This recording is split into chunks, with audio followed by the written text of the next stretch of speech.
Festive and wedding season is around the corner. Everybody wants to look their absolute best. You want to glow, you want to get your nails done, you want to get your hairs done.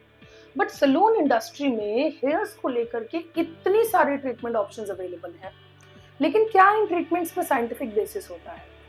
कैसे ये treatments काम करते हैं? आज मैं आपको एक ऐसे साइंटिफिक टूर पे लेके चलूंगी जो आपको इन सारे ट्रीटमेंट्स के बारे में नॉलेज देगा, इनकी ओरिजिन, इनके इंग्रेडिएंट्स, इनके अंदर केमिकल्स क्या होते हैं, वो कैसे काम करते हैं, कितने टाइप्स के होते हैं, आपको कौन सा कराना चाहिए, कोई साइड इफेक्ट्स तो नहीं है। Hello and welcome to doctor Aastha aesthetic clinic. मेरा नाम है डॉक्टर आस्था एंड आज मैं आपको आपके हेयर से रिलेटेड सैलून इंडस्ट्री के कुछ सीक्रेट्स पे गाइड करूंगी। देखिए, स्ट्रेटनिंग का क्रेज कोई नया नहीं है। अर्ली 1900s में हॉट कॉम स्ट्रेटनिंग आई थी जो कि टेम्पररी थी। 1930s से 40s में परमानेंट हेयर स्ट्रेटनिंग का एक ट्रेंड चालू हुआ जिसमें सोडियम हाइड्रोक्साइड बेस्ड रिलैक्सर्स का यूज होता था। फिर 2000s के स्टार्टिंग से स्टार्ट हुआ फॉर्मल्डिहाइड का एरा।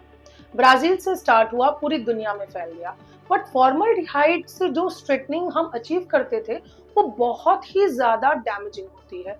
अब लेटेस्ट ट्रेंड्स में cysteine, collagen, amino acids, glyoxylic acids, इन सब माइल्डर एजेंट्स का एरा कंटिन्यू हो रहा है। देखिए, हेयर मेनली 3 टाइप के बॉन्ड से बना होता है: हाइड्रोजन बॉन्ड, सॉल्ट बॉन्ड्स और डाइसल्फाइड बॉन्ड्स। अब ये बॉन्ड्स किस शेप में आपके बालों में प्रेजेंट है, उस बेसिस पे आपके बालों का टेक्सचर डिफाइंड होता है। किसी के बाल कर्ली होते हैं, किसी के वेवी होते हैं, किसी के स्ट्रेट होते हैं। ये जो भी सैलून रिलेटेड केमिकल ट्रीटमेंट्स होते हैं, ये सभी आपके डाइसल्फाइड बॉन्ड्स को ऑल्टर करते हैं और आपको वो डिजायर्ड शेप देते हैं while using a lot of heat. और इसमें बहुत सारे केमिकल इन्वॉल्व हैं। मैं आपको कुछ केमिकल्स के नाम बताती हूँ। पहला, फॉर्मल्डिहाइड या मिथिलीन ग्लाइकॉल। अब ये आपके बॉन्ड्स को ब्रेक करता है और नए बॉन्ड को हीट से सील करता है। ग्लाइऑक्सिलिक एसिड है जो कि फॉर्मल्डिहाइड फ्री होता है, स्मूथनिंग देता है। केराटिन है, केराटिन एक टाइप का प्रोटीन है जो कि आपके क्यूटिकल्स को स्मूथ करता है और थोड़ा सा रिपेयर करता है।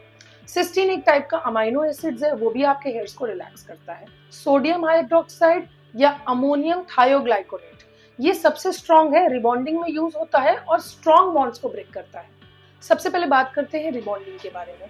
रिबॉन्डिंग में जो केमिकल्स यूज होते हैं जैसे कि सोडियम हाइड्रोक्साइड या अमोनियम थायोग्लाइकोनेट, ये आपके डाइसल्फाइड बॉन्ड्स को ब्रेक करते हैं। और अब जब बालों को नया शेप देना होता है तो बहुत ज्यादा हीट इन्वॉल्व होती है उन नए बॉन्ड्स को सील करने के लिए।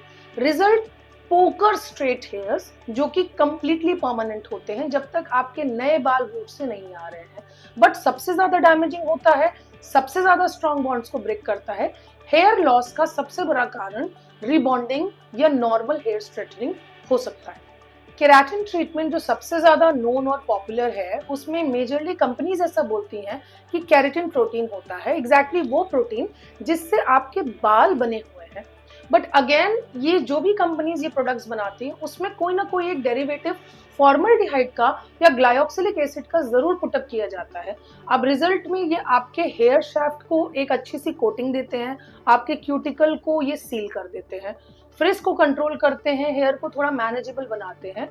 रिबॉन्डिंग से डैमेज इनमें कम होता है, बट डैमेज तो जरूर होता है because chemical is at the end again involve, heat is also involve. जो कंपनीज ये क्लेम करती हैं कि हमारे केराटिन ट्रीटमेंट में फॉर्मल्डिहाइड नहीं होता, द रीजन इज अगर आप ग्लाइऑक्सिलिक एसिड भी आपके केमिकल्स में इंक्लूड करते हैं तो भी while using the heat agents, वो ग्लाइऑक्सिलिक एसिड फॉर्मल्डिहाइड को अगेन जेनरेट करता ही है। सिस्टीन एक अमाइनो एसिड बेस्ड ट्रीटमेंट है जो आपके क्यूटिकल्स को बाइंड कर देता है, कॉर्टेक्स को बाइंड कर देता है, माइल्ड फ्रिज रिमूव करता है, माइल्ड रिलैक्सिंग होती है, बट एटलीस्ट फॉर्मल्डिहाइड फ्री होता है। हेयर बोटॉक्स केमिकल फ्री होता है, ये ज्यादातर प्रोटीन्स, विटामिन्स, कोलेजन्स और केराटिन पे फोकस करता है। ये आपके क्यूटिकल्स को रिपेयर करता है, हेयर्स को सॉफ्ट करता है, शाइन करता है। बट हाँ, ये बहुत लॉन्ग नहीं चलता और इसमें स्ट्रेटनिंग भी बहुत मिनिमल होती है, मैनेजेबल होती है। नैनोप्लास्टिया इन सब में सबसे मॉडर्न थेरेपी है। अमाइनो एसिड्स, कोलेजन और कभी कभी ग्लाइऑक्सिलिक एसिड बेस्ड ट्रीटमेंट्स होते हैं। इसमें जो प्रोटीन है वो माइक्रोस्कोपिक लेवल पे फिल किया जाता है, तो ये भी कुछ हद तक बालों को रिपेयर करता है। बट हाँ, हीट इसमें भी इन्वॉल्व होती है। नेचुरल शाइन देता है, नेचुरल स्ट्रेट लुक देता है, लेकिन फॉर्मल्डिहाइड फ्री ऑप्शन है। अब बात करते हैं साइड इफेक्ट्स की या प्रिकॉशंस की। देखिए, ये सारे केमिकल ट्रीटमेंट्स का एक केमिकल ओवरलोड तो डेफिनेटली होता है। कोई भी ट्रीटमेंट ऐसा नहीं है जो आपके बालों को ज़रा भी डिस्ट्रक्शन या ज़रा भी साइड इफेक्ट्स नहीं देगा। हाँ, सर्टेन प्रिकॉशंस हैं, जैसे फॉर्मल्डिहाइड आपको ब्रीदिंग डिफिकल्टीज या इरिटेशन देता है, तो प्रेग्नेंट विमेन को, ब्रेस्ट फीडिंग विमेन्स को, एस्थमा पेशेंट्स को, एलर्जिक पेशेंट्स को ये सारे ट्रीटमेंट्स अवॉइड करने चाहिए।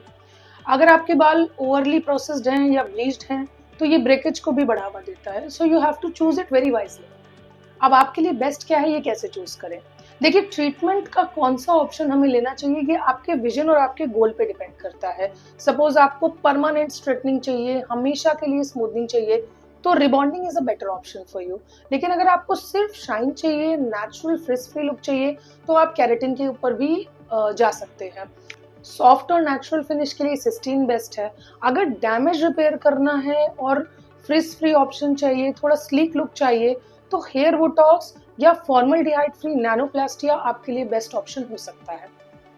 अब अगर बात करें डैमेज रैंकिंग की, so the most damaging to the least damaging, सबसे ज्यादा डैमेज रिबॉन्डिंग करता है, उसके बाद केराटिन करता है, then comes nanoplastia, cysteine, and then comes hair Botox. So अगर आपको अपने बालों को ट्रीटमेंट कराने के साथ साथ प्रोटेक्ट भी करना है, तो आपकी चॉइसेस में हेयर बोटॉक्स, सिस्टीन या नैनोप्लास्टिया मेरे हिसाब से ज्यादा बेटर और सेफर ऑप्शंस हो सकते हैं। देखिए, फेस्टिव सीजन में हेयर मेकओवर का मजा तभी है जब आप साइंस समझकर इन सारे सैलून ट्रीटमेंट्स को ऑप्ट करते हैं। हाँ, अगर इससे आपको कभी भी हेयर डैमेज होता है या आप इसके बारे में बेटर जानना चाहते हैं, एनालाइज करके एक एडवाइस लेकर के इन ट्रीटमेंट्स को ऑप्ट करना चाहते हैं, you can definitely reach out to me. इससे ज़्यादा अगर आपको इनके बारे में कोई भी डाउट्स है, आप हमेशा कमेंट सेक्शन में हमें ड्रॉप कर सकते हैं। I will always answer you out. Thank you.